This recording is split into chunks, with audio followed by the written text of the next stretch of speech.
Maybe we can take some questions from you guys as well, and I think it'll be cool. I'll do a quick intro. Stefan can say something himself, but he's been a serial entrepreneur many, many times, and in the last 3 years, he was the founder of Passion Capital. They're a London-based VC. He's done a lot of angel investments. He's invested in Last.fm. And I don't know if you want to say another blurb about yourself or not. Maybe a little bit. Maybe. So I started my first company straight after university. Actually, even before, there was a DJing company, probably the second best job I ever had in my life at university. And then they've been followed by 7 pretty mediocre years of starting companies. We've been pretty unsuccessful the first 7 years. Luckily, we came up with a good idea in '98, doing online auctions in Germany, which pretty much changed my life. We took it public within 365 days in the heydays, and from there onwards, my entrepreneurial life changed. So between 2000 and 2009, I think it was a transition period where I was partly an entrepreneur, actually failed again with setting up blogging between 2002, 2004, but then got involved most of the time as first investor and executive chairman in companies like Last.fm, like Mendeley, like Daily Deal, which we sold to Google, and actually here with Collectiva in your country, and with Limundo in Serbia. So I do have a sweet spot for the CEE region. Awesome. And that's going to dovetail into my first question. So as an entrepreneur trying to raise money, particularly in Bulgaria or Central East Europe, for those that are visiting around, I first went to the United States and I was trying to raise capital, and they, without fail, said, move to the United States. I've seen that in London, I've seen it in Germany.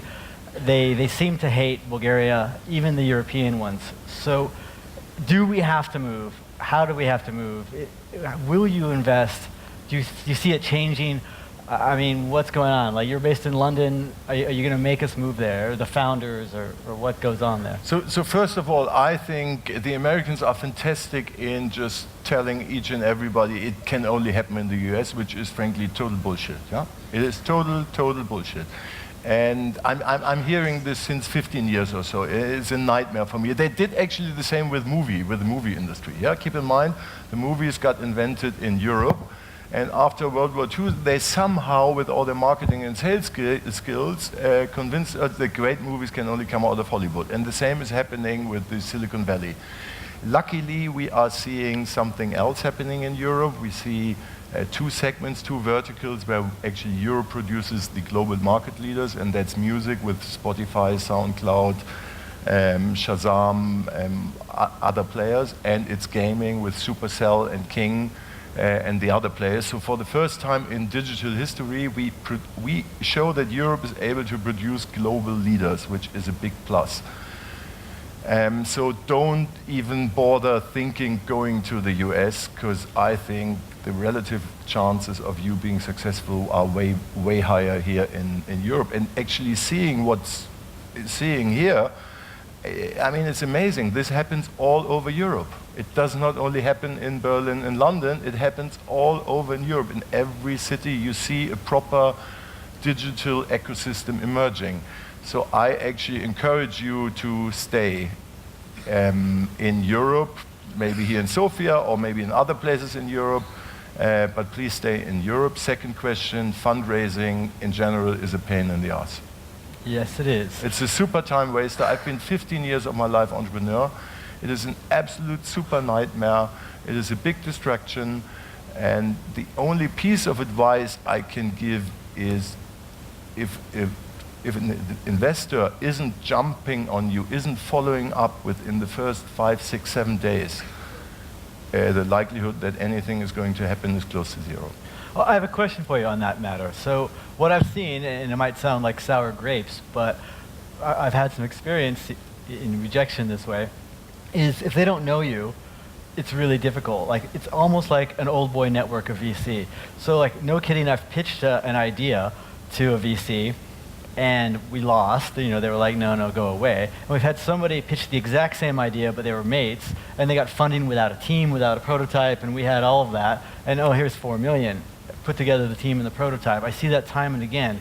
The reason I'm asking you about this is because how do we get over that? I mean, we're in Bulgaria. We don't have a network in Europe, right? I mean, we don't know a lot of good old boy VCs in London. So I'm not sure about the good old boys network. That's certainly true for investment banking. In venture, it's probably different. What you really do as an investor is initially, if you talk early stage investment, you're backing the team, yeah? And it's certainly helpful if that's a team, whether you're mates with them or not, doesn't matter. But it's certainly quite helpful if these are experienced guys. So as an investor, it's way easier to back somebody who actually had some failures or even successes by creating a startup. Yeah? But I guess what I'm asking, is there a way to get on your radar a little bit earlier? So like they've got a startup, we've got a startup. You know, when we go and we need the money and we're not on your radar, it's like we have to build this relationship with you or with the other VCs. Is there a way we can start it or kickstart it or get it going faster? I think stuff like Seed Camp and so on, this really helps, or here I think it's called Launch Hub. Launch Hub in Sofia. So these are all guys with some proper connections, but trust me, when I raised in '97, when I raised my first venture round out of Germany, totally clueless about all this, yeah, totally clueless. Yeah? I pitched with, there have been in Germany 2 VCs, and there have been in the UK maybe 4 VCs. So we pitched them, and after 30 minutes, they said to me, yeah, what's your EBIT expectation for the next 5 years? And I looked at them and said, EBIT? I've never heard of what's the meaning of EBIT, yeah? And that was pretty much the end of this, this presentation. So your world, 15 years, fast forward 15 years, 16, 17 years later, is a paradise. Because we do have in Europe more and more guys who know at least what we are doing on the investing side. Yeah? When we started Ricardo, frankly, nobody had a clue. So us as founders, we've been totally clueless. I mean, totally as clueless as it gets. The venture capitalists, they could not even, our company was called Ricardo.de, and they didn't understand what this .de even means. Yeah? I mean, it was just a nightmare. And when we went public, all the bankers, they didn't know about the internet. Yeah? This all has changed. And you should, the best way of convincing VCs is find an introduction, a personal introduction. That is, don't even go down this route in info at, I don't know, passioncapital.com. That is not too helpful, but find a way of getting introduced and be sort of creative there. And again, you have Facebook, you have LinkedIn, there's so many ways, routes to a good introduction. All right, so try to find a way to get personal networks, and also the accelerators seem to be a good sort of stamp to get in, and maybe using their networks. Sounds good. Along those sort of, we don't know what .de means, one of the other things that sort of annoyed me between, okay, going to Silicon Valley and them saying you must come here, I must say, I've seen in the rumors, and you hear this and sort of the stereotype, that on the positive side, the Silicon Valley VCs are a little bit more advanced. They understand the markets, they take a little bit more risks, things like that, where the European VCs seem to be more conservative. Do you think that's true? Do you think it's changing? Why are we more conservative here? I don't know, that's the feeling I've got. I'm wondering if that's the same. So I do actually have a theory when it comes to being conservative. I mean, looking 300 years back, I know it's a long stretch here, but 300, who left Europe? The conservative guys or the risk takers? So I'm pretty convinced it has all been the risk takers 300, 250 years ago. That means the American culture, the American DNA is by nature, sort of by genetical nature, more risk-taking. We will never, over the next 500 years, be able to change that, I'm sure. So that's the bad news. The other fact is, if you are European and thinking going to the States, name me 3 successful European entrepreneurs who made it big in the Valley in the past 8 years. Name me 3. I can name you 30 in Europe who became super successful. It doesn't happen that often, because if you don't have the American network, you're going to end up as a highly qualified engineer in some of the big companies. Yeah? The good news in Europe is that we now have more and more guys who have been successful, who then, you know, in my age, there's a reason why I'm not starting a company anymore, because starting a company is way more challenging than being on the lame side as an investor. So more and more people who have been successful then eventually, subsequently become investors. And that's what we see in Europe. So I'm pretty convinced we have between 10 and 20 venture funds in Europe that can compete with the top guys in the US, which hasn't been the case 10 years ago. All right. Interesting about the sort of genetic selection. I didn't expect that. I think it's just the reality. Yeah, it is what it is, and we shouldn't fight genetics. Yeah, that's pretty a useless fight. But in Passion we did 40 investments in the last 3 years. So on average, it takes between the first meeting with us and the issuing of a term sheet 6.41 working days. 6.41 working days. I think this isn't seen by any US VC. I haven't seen it in any VC. We are all former entrepreneurs, so we felt the pain. Yeah, we issued a plain English term sheet. So if you go to our website, you can see the term sheet. And it's written in plain English, so everybody understands it. Because I still remember in '98, when we finally received the term sheet, I didn't have even the time to understand what they're writing about. Yeah, I mean, it was just stupid nonsense. So we try, and there are more and more people in Europe that try to make this process a bit more founder-friendly. Okay, another question for you about the differences, which frustrates me sometimes. So here in Europe, what I've experienced seems to be that, okay, if we want to stay in Europe, which is sort of admirable, and try to build this ecosystem, we get screwed in terms of valuation. You go to the US and you can get your A round for 10 to 20%. Here, it's 20 to 32% or something like that. Is that true? Am I full of crap? Is that changing? Why is it different? I mean, so valuations are higher in the US because there's a way bigger supply of capital that is actually a political thing, because in Europe, most of the big insurance companies, pension funds, and so on are by law not allowed to invest in venture or private equity funds. This is different in the US. That's why these guys sit on just way bigger pots. That's one reason. Next reason is the US has just produced way more big successes, big exits, so they just play still in a different league. So I think when it comes to VC, it's probably it's in the US, it's Champions League. They get challenged now by the Chinese guys, but we play lower bottom of Bundesliga compared to them. Yeah? So it's true. Yeah, no, absolutely. It absolutely is true. Yeah, when it comes to valuation, the valuations are higher there. Yeah, on dilution, because frankly, valuation doesn't matter at all in an early stage of a company. Valuation counts in one moment of a company's lifetime only, and that's when you decide to sell or go public. That is the only time when valuation counts, because frankly, you can build a fantastic company based with 50K, based with 500K, based with 5 million, 15 million. You have spectacular successes based on little capital, and you have spectacular failures based on 40 million seed rounds. Yeah?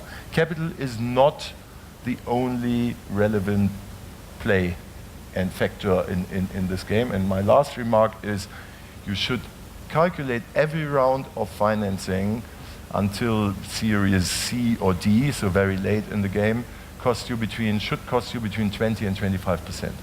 If a VC asks for 30%, I wouldn't go with this. I just wouldn't do it, because it's a rip-off. Even here in Europe, which it seems absolutely, to be... absolutely. I think it's a total rip-off, and I don't understand the VCs who are doing it, yeah? Because if an entrepreneur is willing to give me in the first round of financing 40%, that tells me he's a weak entrepreneur. Why should I back this guy?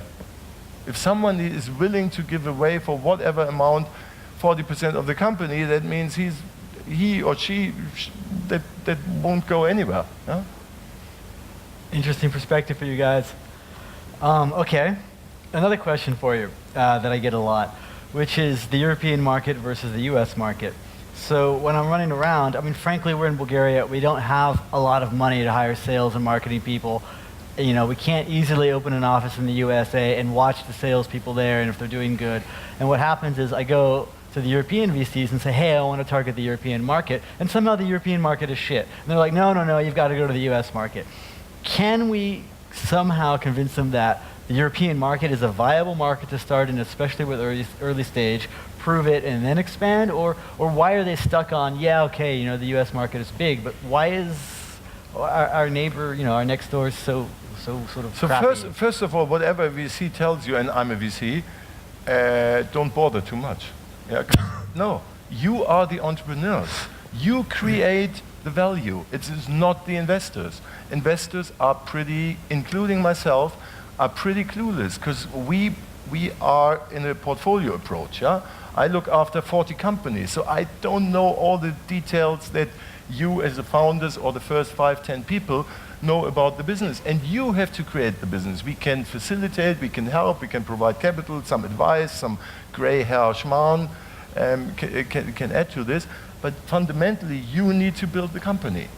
So don't, if some VC tells you A and the next one is B and the next one is C, yeah, take the input, but form your own opinion. And keep in mind that great companies are created by great entrepreneurs, great founders, and it doesn't matter where they're born or where they sit or whatsoever. So you will personally, are you saying you'll personally invest in a company that says to you, I want to target just Europe for the first year or two?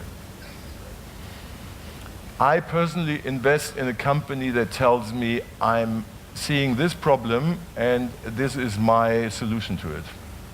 Which market they're targeting or whatsoever. You know, my partner Eileen, yeah, who's a passion partner. Cool. She's a ABC. She calls herself a banana. So outside white, inside outside yellow, inside white. She's American-born Chinese, and she was employee number 3 at Skype. Imagine Skype was pitching to you when they started. Oh guys, we had this Kazaa, this illegal file sharing peer-to-peer network, which was shut down eventually by the US authorities. And now we have this fantastic idea of enabling, letting people talk for free. Oh, that's going to be a massive success. It's going to be super. It's going to be a super business. It doesn't matter which market, or they did not even show they want to take this market or they want to go here. They had analyzed the problem and they've created a better solution. And these days, the company is making revenue of between 2 and 3 billion. So there are many routes to success, not necessarily this is the market I'm targeting. This is the problem I'm trying to solve, and this is my solution. And this is why the users either love it or hate it. It's another learning.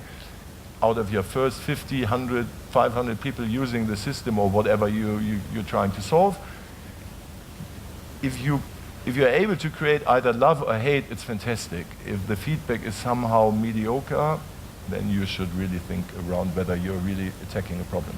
I want to ask a few more questions before we run out of time. And this one's a pet peeve of mine, which is professional services. Why do VCs hate professional services? And why are they so hypocritical about it? And I'll give you an example. We're in the data analytics space, database. I run around trying to get VC, and they go, oh God, you have professional service. Anything enterprise has professional services. You cannot sell any ERP, anything enterprise without PSO. Then someone like Palantir runs around and calls it forward deployed engineering. They have 90% PSO, 10% license sales is their component, and yet founders fund it, everybody else is like, oh, we love you. So to me, there's a hypocrisy where I'm told by every VC. Raising money is like the pretty girls dance. So imagine you are a pretty girl, which is tough for you to imagine, I agree, but just imagine it for a moment. Yeah? I wish. Pretty girls have, I've been a DJ for 15 years of my life, they have this talent of being interested without being interested. And you have to do the same as an entrepreneur. Yeah? You have to be the pretty girl in the room, because that means all the VCs say, oh, there's something, starting sniffing around. Yeah? That is what you need to to create. Don't name it professional service, actually, in this example. I mean, you hear that a lot, but I mean, okay, come on, maybe in Silicon Valley or London you can do that, but it's not like in Bulgaria we have 20 VCs courting us, or even in one room, right? So. Yeah, fair point, but frankly, capital is fluid. So if the VC scene in your home market is the same is true actually for Germany, which is a bigger market, then go to London. There's enough, because there is enough capital. They understand Europe, and they invest in pan-European companies. And once you have a proper European lead, you can start talking with the US guys.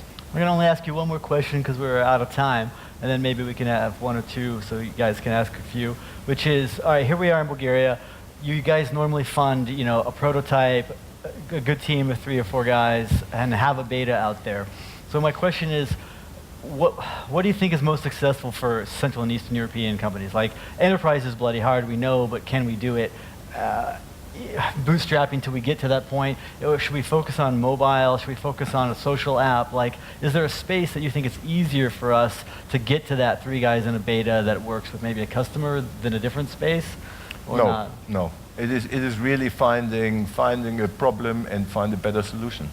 Whether, there's always the flavor of the day right now is educational technology is super hot and so on, and then it's mobile, and then it's local, and then it's blah, blah, blah. I don't think this makes any sense looking after these trends. Actually really focus on solving a problem. And if you solve a problem, and this is accepted by the users, being this big companies, small companies, end users, you're going to be onto something, yeah? All right, we're about done. I want to take 2 questions if they're fast from the audience. Has anybody got 1, 2 burning questions? Yay, Pavel's got one. Somebody give Pavel a, oh, you are a champion. There's one more, at least one more. Thanks. Stefan, do you think this situation on the LP side in Europe ever changing? We're never going to get these university endowments and pension funds, or never, maybe not in our lifetime. But do you think we'll be deprived of funds compared to the US, given we have as many people, if not more? So for the ones, LPs are the investors in venture funds, because believe it or not, every venture capitalist needs to go out and fundraise as well. So every venture capitalist should actually understand the pain and the stupidity of fundraising. No, I don't think it's going to change very fast, and it's purely a function of whether we as an ecosystem are able to create stunning successes. Because we are competing, money is just, money is pretty much nothing. Somebody agreed there's value to it, and then now we all believe this. But this world is actually determined by ROI, return on investment. Yeah? And so far, the venture capital as an industry isn't producing super returns for investors. So no, I don't think that we're going to see big improvements soon. Damn it. And finally, what do you advise us, local VCs, to help our beer-drinking startups raising money left, right, and center, with no respect to our hardships? Work with more like people like you, get them started over here, or push them early on to go out. Try to be as supportive as it gets. Yeah, there's a reason. We take ordinary shares in seed investment. We are not asking for any rights and so on. We align our interest with the interest of the companies. Try to be as helpful as it gets, and helpful meaning, from time to time, I'm not talking to some of my portfolio companies for 5 or 6 months, because I would only waste time. So really look at every company, what do they need to be successful, and then try to be as helpful as it can be. Because in the end, this game is just about creating stellar successes. The venture game means you invest in 10, 20 company, and you need to produce 1 or 2 really big hits. Otherwise, you will never ever make money out of this. Yeah. So all in the room, we need to produce these super stellar successes. And if we do this, it's not only good for your very own pocket, but it's good for the ecosystem in itself. Because, oh, and another remark, please make sure that the first 10 people, your first 10 team members, get proper incentivized by options.